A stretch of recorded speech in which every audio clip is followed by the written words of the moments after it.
Assalamualaikum warahmatullahi wabarakatuh. Kembali lagi di channel Kimatika. Di video kali ini kita akan belajar materi kimia tentang ikatan kimia, di mana pada bagian ini yang akan kita bahas adalah soal-soal latihan mengenai ikatan kovalen. Oke, langsung saja kita mulai untuk soal yang pertama. Jika unsur A nomor atom 7 dan B nomor atom 17 berikatan, struktur Lewis yang benar adalah... Nah, untuk menjawab soal ini, langsung saja kita tentukan rumus molekul dari senyawa yang terbentuk ya. Berarti kita buat dulu konfigurasi elektron dari unsur A. Nomor atomnya adalah 7, berarti konfigurasi elektronnya adalah 2, 5. Kemudian unsur B, nomor atomnya adalah 17, berarti konfigurasi elektronnya adalah 2, 8, 7. Nah, perhatikan. Unsur A, elektron valensinya adalah 5, dan unsur B, elektron valensinya adalah 7. Berarti, kedua unsur ini agar stabil sama-sama membutuhkan elektron ya. Unsur A membutuhkin 3 elektron, dan unsur B membutuhkan 1 elektron. Sehingga, unsur A membentuk ion 3-, dan unsur B membentuk ion B-. Nah, ikatan yang terbentuk antara dua unsur yang sama-sama membutuhkan elektron atau antara ion negatif dengan ion negatif itu disebut dengan ikatan kovalen, yaitu ikatan karena adanya pemakaian bersama pasangan elektron. Jadi, masing-masing unsur ini menyumbangkan elektron sebanyak yang dibutuhkan.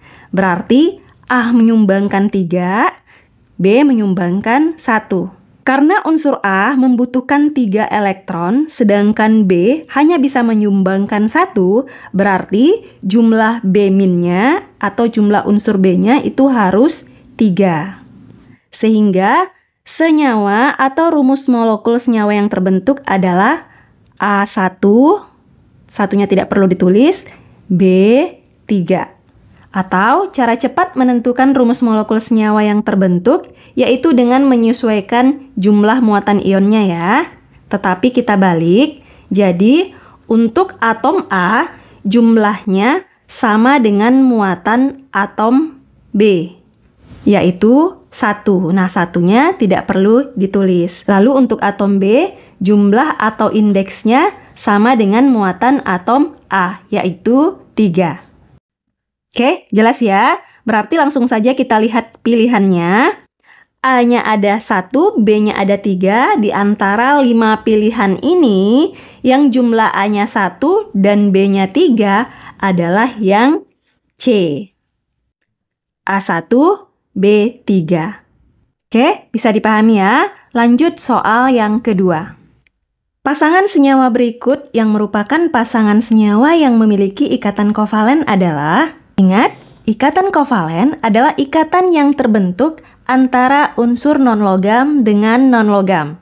Berarti, untuk menjawab soal ini, kita harus bisa membedakan mana unsur-unsur yang termasuk logam dan non-logam. Nah, apa saja unsur-unsur yang termasuk logam? Untuk mudah mengingatnya, ingat saja, unsur-unsur yang termasuk logam adalah unsur-unsur yang berada pada golongan 1A sampai dengan 3A. Kemudian, unsur golongan transisi atau golongan B itu juga termasuk logam. Lalu, unsur-unsur yang termasuk non-logam adalah hidrogen dan unsur-unsur yang berada pada golongan 4A sampai dengan 7A. Oke, sekarang kita lihat pilihan jawabannya. Berarti jawaban yang ada unsur logamnya adalah jawaban yang salah ya. Untuk pilihan yang A, ada KCl. K ini kalium. Kalium adalah golongan 1A, termasuk logam. Berarti pilihan yang A salah. Kemudian pilihan yang B, hidrogen non-logam, sulfur atau belerang non-logam. Lalu ada Na. Na adalah natrium. Natrium juga golongan 1A, berarti termasuk logam. Berarti B, jawaban yang salah juga. Lanjut pilihan yang C, ada P, fosfor adalah non-logam, Cl juga non-logam. Lalu ada Fe. Fe ini adalah besi. Besi golongan B, termasuk logam. Berarti jawaban yang C juga salah. Lalu untuk pilihan yang D, C. Karbon non-logam, hidrogen non-logam, nitrogen non-logam, hidrogen non-logam ya. Nah, semuanya non-logam, berarti kedua senyawa ini berikatan kovalen atau memiliki ikatan kovalen. Berarti untuk soal nomor 2 ini jawabannya adalah yang D. Jelas ya? Lanjut ke soal yang ketiga. Unsur X terdapat dalam golongan karbon dan unsur Y mempunyai nomor atom 17. Senyawa yang dapat terbentuk dari kedua unsur tersebut adalah... Jadi, diketahui unsur X itu berada pada golongan karbon, sedangkan golongan karbon itu sendiri berada pada golongan 4A. Artinya, X juga berada pada golongan 4A. Nah, ingat, golongan itu menyatakan jumlah elektron valensi. Artinya, elektron valensi dari unsur X adalah 4, sesuai dengan golongannya. Kemudian diketahui lagi unsur Y mempunyai nomor atom 17. Nah, dari nomor atomnya ini diketahui jumlah elektron juga 17, berarti konfigurasi elektronnya adalah 2, 8, 7. Berarti elektron valensinya adalah 7. Untuk X, karena elektron valensinya 4, berarti agar stabil, dia akan cenderung menangkap 4 elektron membentuk ion X4-. Sedangkan unsur Y, elektron valensi 7, berarti agar stabil, cenderung menangkap 1 elektron membentuk ion Y-. Nah, ketika kedua unsur ini diikatkan, berarti X4- ditambah Y-, senyawa apakah yang akan terbentuk? Masih ingat cara menentukan rumus molekulnya ya? Kita sesuaikan dengan jumlah muatannya saja. Berarti jumlah X itu sama dengan muatannya si Y. Muatannya Y 1 ya. Berarti X-nya 1. Kemudian jumlah Y sama dengan muatannya si X. Muatannya X adalah 4. Berarti Y 4. Mudah ya? Berarti senyawa yang dapat terbentuk dari kedua unsur ini adalah XY4 dan jawabannya adalah yang E. Oke, kita lanjut ke soal yang keempat. Perhatikan gambar struktur Lewis senyawa H3PO4 berikut. Ini gambar struktur Lewisnya ya. Pasangan elektron yang terbentuk secara kovalen koordinasi ditunjukkan pada nomor. Diketahui nomor atom H sama dengan 1, O8P15. Nah, untuk menjawab soal ini, pertama kita buat konfigurasi elektron dari masing-masing unsur dulu ya. Untuk H, berarti 1. O, nomor atomnya 8, berarti 2, 6. Dan P, 2, 8, 5. Karena nomor atom atau jumlah elektronnya adalah 15. Nah, kemudian perhatikan, ketiga unsur ini sama-sama membutuhkan elektron untuk mencapai kestabilannya, sehingga ketiganya berikatan kovalen.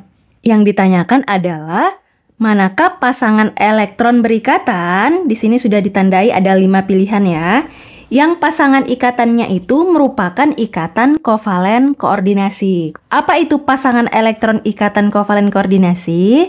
Pasangan elektron ikatan kovalen koordinasi adalah pasangan elektron yang digunakan secara bersama-sama tetapi hanya berasal dari salah satu atom saja. Kita lihat untuk pilihan yang A, pasangan ikatan nomor 1, ini ada pasangan elektron ya. Pasangan elektron ini harus berasal dari salah satu atom, baru disebut dia dengan ikatan kovalen koordinasi. Kita lihat si O memiliki 6 elektron valensi. 1, 2, 3, 4, 5, 6. Berarti pasangan elektron ini punyanya si atom P, bukan punya si O. Tetapi digunakan juga oleh si O atau oksigen. Berarti pasangan elektron inilah yang disebut dengan pasangan elektron ikatan kovalen koordinasi. Berarti sudah langsung ketemu jawabannya yaitu yang A. Oke, jelas ya? Kita lanjut ke soal yang kelima. Diketahui nomor atom H sama dengan 1, C sama dengan 6, N sama dengan 7, O sama dengan 8, P P sama dengan 15 dan C sama dengan 17. Senyawa berikut mengikuti aturan oktet, kecuali ada 5 pilihan ya. Pertama kita tulis dulu konfigurasi elektron dari masing-masing atom. H1, C24, N25, O26, P285, kemudian Cl287. Lalu kita lihat kebutuhan elektron dari masing-masing unsur ini. H butuh 1 sehingga membentuk ion H-. C agar stabil butuh 4, C4-. N butuh 3 elektron, N3-. O butuh 2 elektron, O2-. Kemudian P butuh 3 elektron. Lalu Cl butuh 1 elektron membentuk ion Cl-. Sekarang kita periksa pilihan jawabannya ya. Kita mulai dari yang A, CHCl3. Kita tulis struktur Lewisnya ya. Di sini ada 3 atom yang saling berikatan. C-nya 1. Elektron valensi C4, jadi ini yang berikatan. Dia butuh 4 elektron. Maka dia juga akan menyumbangkan 4 elektronnya ke atom lain. Kemudian hanya 1. Hanya kita tulis di sini. H memiliki 1 elektron valensi. Berarti dia juga harus menyumbangkan 1 elektronnya ke pasangannya, berarti ke C. Lalu ada Cl. Cl membutuhkan 1 elektron. Elektron valensinya 7 ya. Berarti si Cl harus menyumbangkan sebanyak yang ia butuhkan, yaitu 1 elektron. Ini. Kemudian 6 elektron lainnya membentuk pasangan elektron bebas. Oke, ada 3 Cl.